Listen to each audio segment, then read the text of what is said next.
Okay, so we're finishing up the terminal example.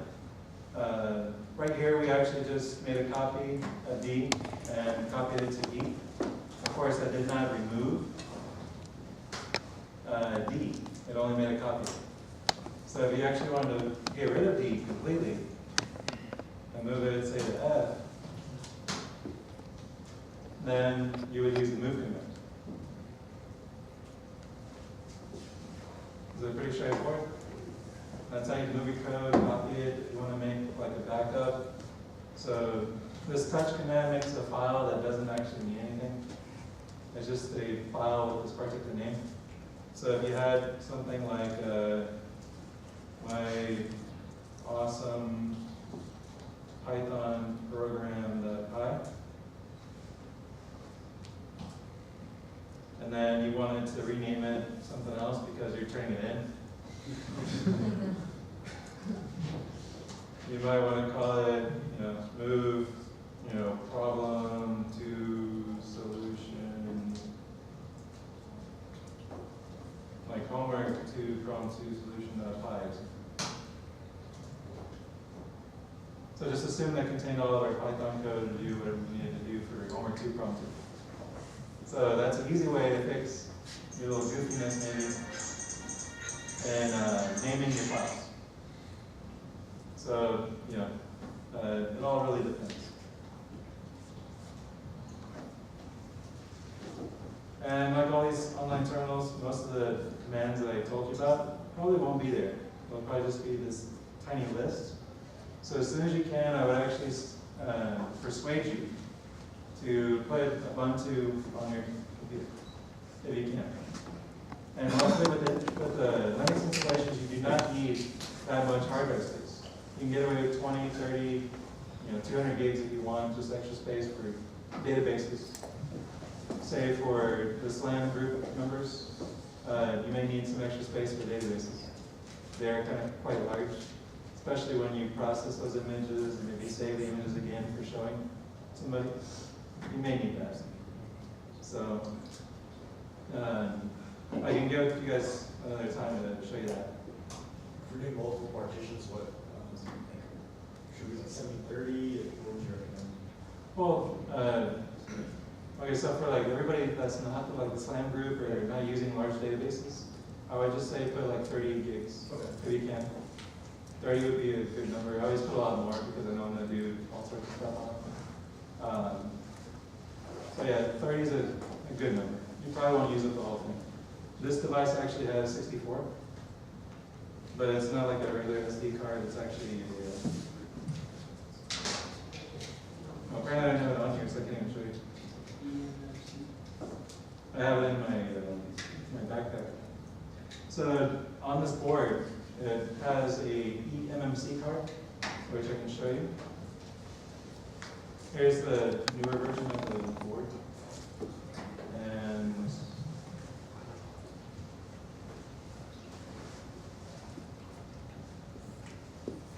so it actually runs a full Ubuntu 1404, 1504, whatever you want to put on it.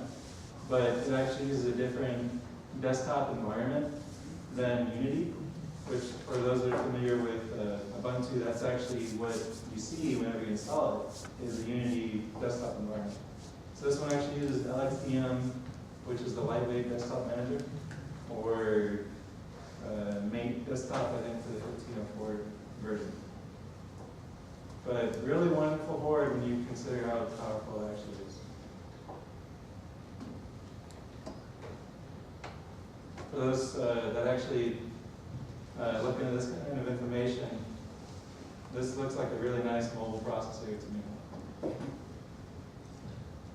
So it has, I might try to use this sometime, but it actually has a 6 core GPU, which is decent, at least for a little chip.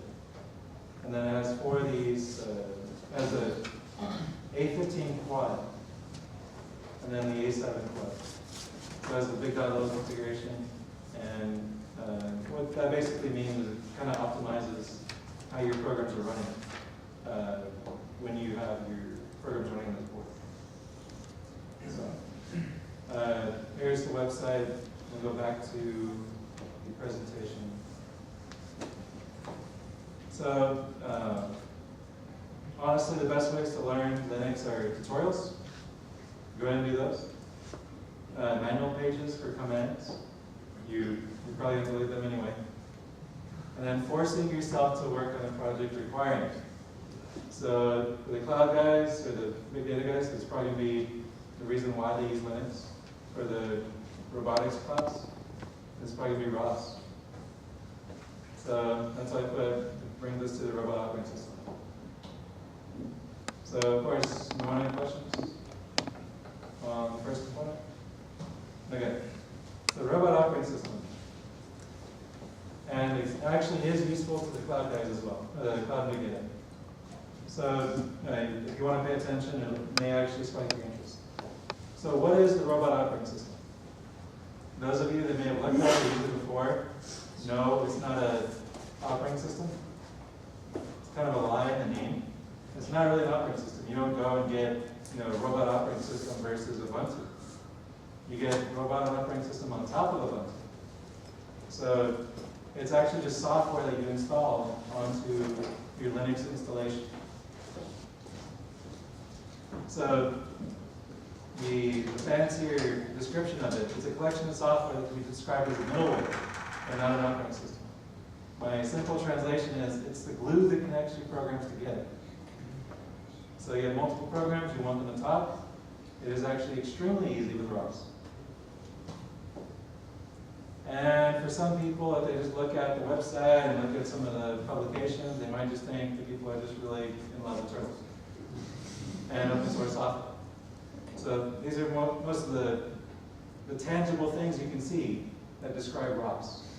And really all these pictures are doing are showing the different iterations of ROS. So throughout the years, I think there was one before this guy, but there's the C version, which is the C turtle.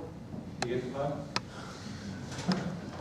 And then there's Diamondback, and then there's Electric, and then there's Fuerte, and there's Groovy, and then there's Hydra Medusa, and then there's Indigo Igloo, and the latest one is Jade Turtle. So if you can kind of get the alphabetical versioning basically, that's how ROS goes. So if you try to install Electric or Diamondback, they might just like ask you what's wrong with you, because really we're kind of working in this space right now. You don't always use the latest and greatest because most likely it won't work. If you tell me, hey, I just found the latest version of ROS. I'm wiping my computer, I'm installing it now. I'm installing the latest Ubuntu that's compatible with it. I'm installing the latest ROS. I'll say, good luck, you're my explorer. Figure out if it works. Come back and tell me what doesn't work. Please. Because if it does work for everything I want, that's great, I'll use it. Until you can show me that it does, I'm not switching. So we're always basically a release behind for that particular reason. And that's usually a good practice to be in most scenarios in terms of open source software. Because usually the previous one's the more mature one. Okay, so ROS, what it actually does for you, it provides a process-to-process or machine-to-machine messaging system. So you have these different interfaces on your robot. Your robot's found by the blue box. These are your different things that you need to do. So with ROS, you can actually make separate programs. Most likely, this camera interface is going to be provided to you by some software that's already done. You don't want to make the driver to figure out how this thing works on USB. That's really probably not anything that you want to do. There was actually a competition for the other version of this, which is the Microsoft Connect. There was a competition to actually crack it. You do not want to do competition level problems if you're just trying to use the thing in a short project. So with ROS, what you can actually do is download a package, install it, and voila, you have support for a camera like this, which is RGB B camera. So that's depth to the typical webcam setup. So that would be your camera interface. So you can probably just get that from somewhere else. And most likely for this IMU interface, which I could show you if you come to the lab, this particular IMU that we have, there's already an interface ready. I need to make little changes to it to make it for ROS. But most of that's basically ready.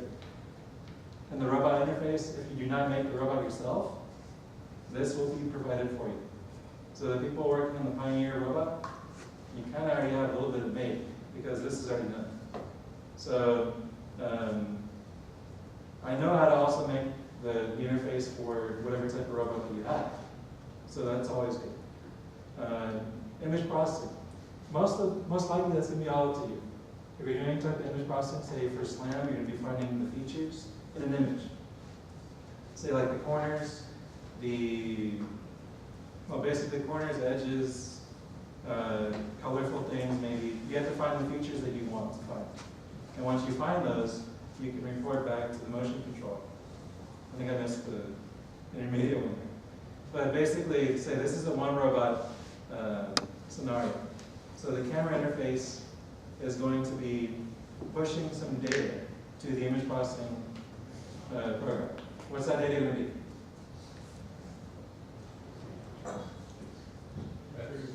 Pictures, images, whatever. So like a video feed, basically. So the camera interface is pushing pictures to the image processor, which does the image processing. So the image processor sends to the motion controller, which may be your main controller for your robot. It pushes the data that it gets from the image. So you figured out the target's right there. We need to turn if we're trying to track it and follow it. So the information that the motion controller would need would actually be the location of the target. The motion controller would figure out, okay, that's this far relative to where my set point is. We'll turn this much in the stack. Straightforward method of actually tracking something and chasing whatever it is. We have some videos in the lab. I didn't bring them with me, but we can show you some of that. It was actually quite funny. Having robots follow you around when you're holding a colored wiffle ball. It was actually entertaining for many people. So the IMU interface does what? IMUs, anybody know what those are? Somebody in here should. Okay, so IMUs are inertial measurement units. So they measure how much you're moving, how much you're tilted, like what direction you're kind of facing. So that information will go in the motion controller so the robot can know where it's going in a relative sense, relative to itself. And then all this information will be aggregated by the controller, and then the control signals will be put out to the control vector will basically be sent to the robot interface, where the robot interface will actually write to the USB, write to the serial, write to whatever it is that your connection between the robot interface and the robot is. So in this case, for most of the robots, it's actually, in this case, it's a USB to an Arduino. The Arduino handles all the motor control. This computer doesn't. But the later ones, the newer versions I have, actually have quite a bit of open pins that I can actually use to control the motors directly from the same computer. So the machine-to-machine part is actually, so this is one robot, here's another robot. And I believe Nico and Kartik have worked a little bit on this, which is, of course, going to be multi-robot ROS. So you can actually have messages that go all these different directions of these arrows. Or even bidirectional in the case of these two robots. So the way that you actually get to the data is via these topics. So anybody have an idea like what a single topic would be?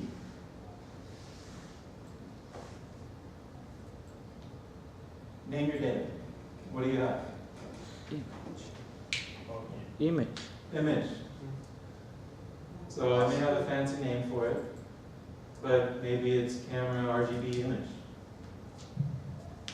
That's the name of your topic. So if you tell your program, I want this in this as a thing I'm subscribing to, You just say, I want to subscribe to the camera RGB image. There's also a depth image. You can subscribe to that too as well in the same program. So it becomes that easy with ROS. It's just to say in like 1 or 2 statements, this is what I want in my program. And then you say, when I get one of those images, or get one of those, whatever they are, then what I do is I call a function, which is called a callback function for those that have heard that before, or functor, or whatever you want to call it. So what you end up having is event-driven data coming into your program. So on the event of actually getting data, we would do something to tell the controller what to do. Or if you actually are the controller node, you just tell the robot what to do, the robot base. So in the case of the tutorials, which everybody doing ROS will have to do, ROS topic list, when I found this recently, it added this, the verbose mode, to show you in better detail what is actually published and what type it is. So you type in this command to your Linux terminal, and then you get this output. This tells you that there's, 5 topics that are being published, and then 2 that are being subscribed to. Every one of these little stars is a different topic.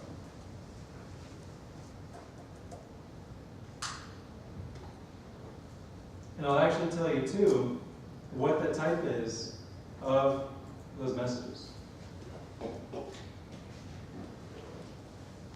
So topics are basically named message channels of a particular message type that you want to subscribe to or publish with a node. So going out from the node is actually publishing, which I have on another slide here. So going out from the node is actually a published topic.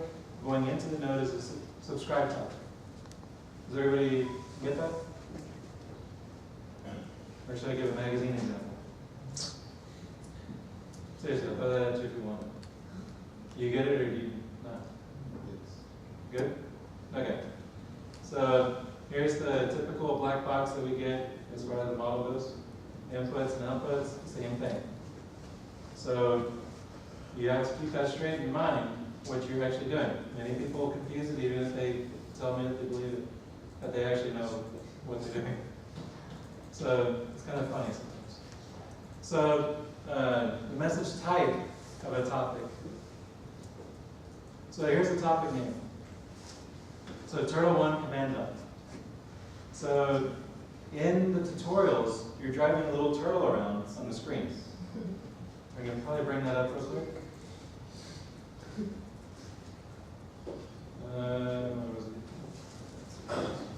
Okay, so whenever you start with ROS, wiki.ros.org, it's a very beautiful website.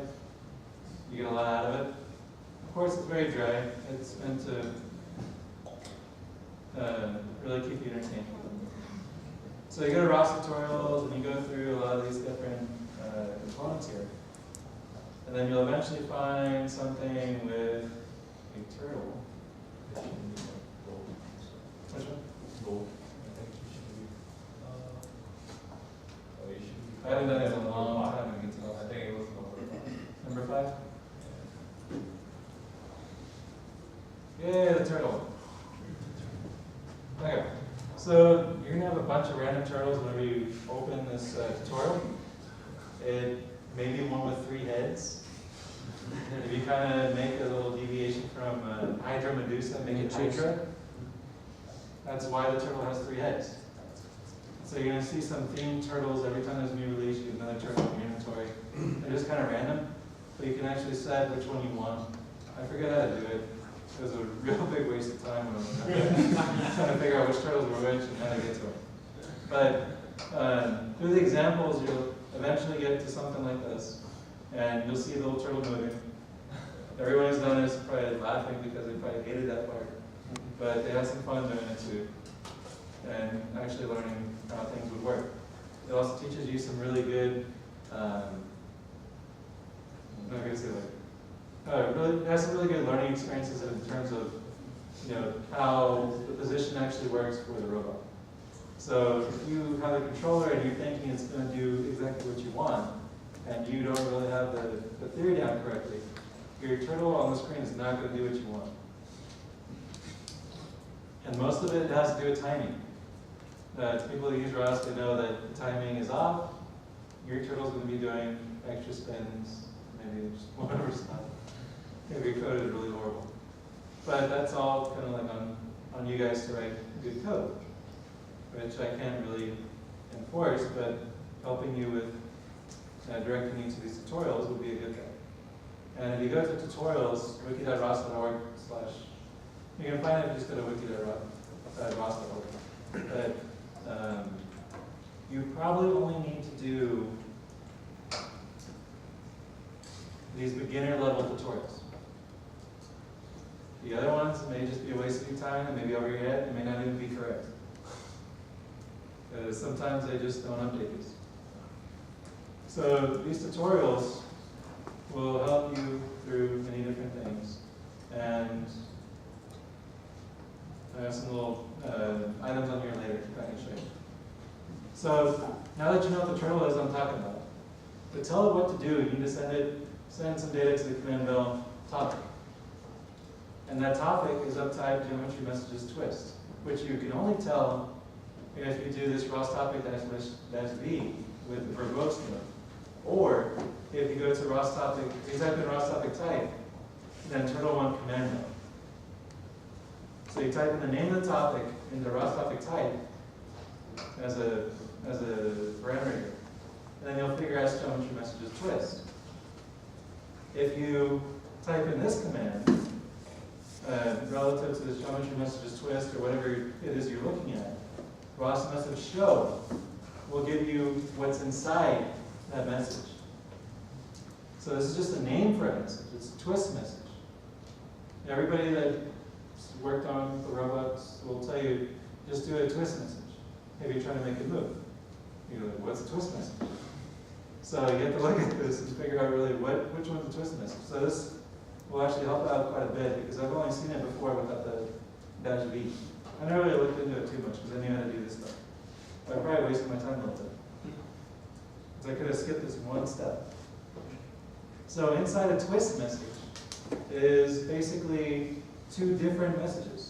There's a linear and an angular. And those are of geometry messages vector 3 type. What's a vector 3?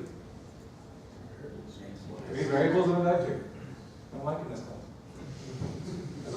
I'm not joking. We've had some people that are like, well, I don't know. So inside that vector 3, there's an x, y, and z. The most appropriate vector for making something move. So you also have to know what the x direction is of your robot. If I just tell you x, y, and z, you're like, okay, which is which? Z is usually up. That's the easiest one. And then depends on the robot, and it really depends on who made the interface, but X and Y may change. So I believe in my robots I like to use X. I think on the air drone quadcopter, somebody please correct me, I think it uses Y. For what? For the forward direction. Yeah. So it could be uses Y. I think it's the same. I may have it mixed up, but basically and they may actually switch them. I've seen it before, because you put one piece of code on the other one, and they may switch them. Y is for That's true. Yeah. I've ran my program on the blue Yeah. bebop and then red bebop, and they do completely different things. No, I shouldn't happen, but I don't know. I could explain why it drifts. Maybe.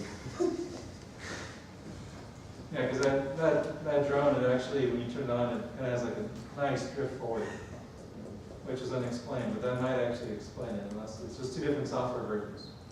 I don't know.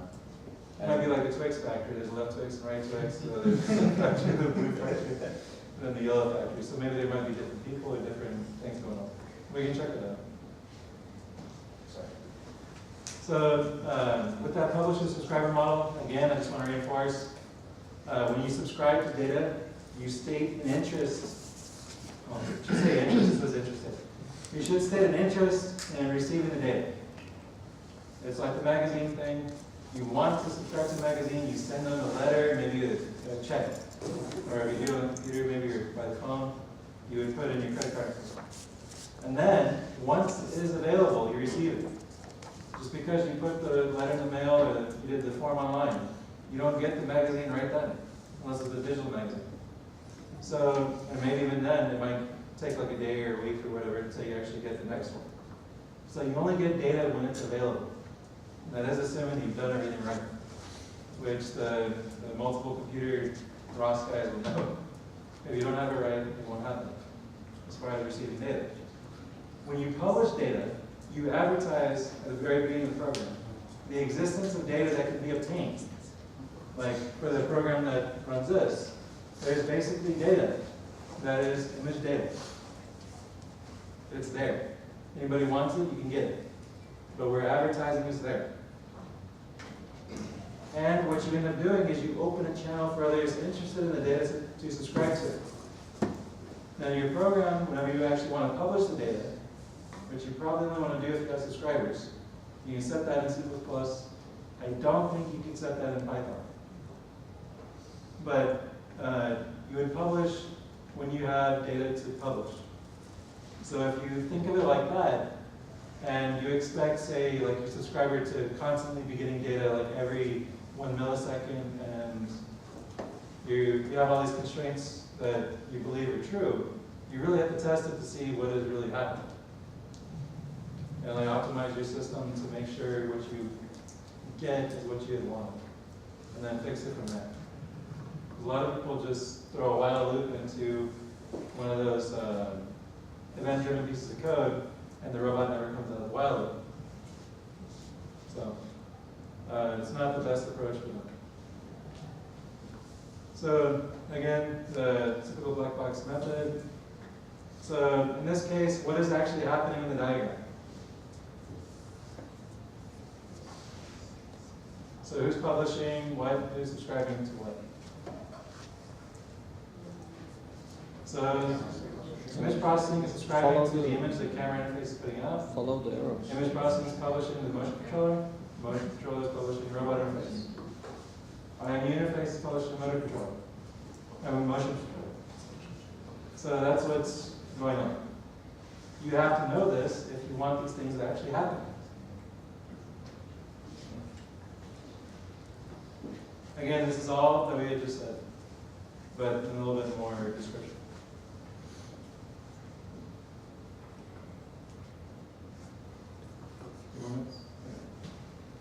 So what's happening in this diagram?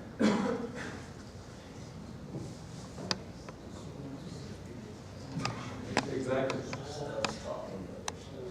A lot of stuff's happening, right? Let's zoom in on that thing.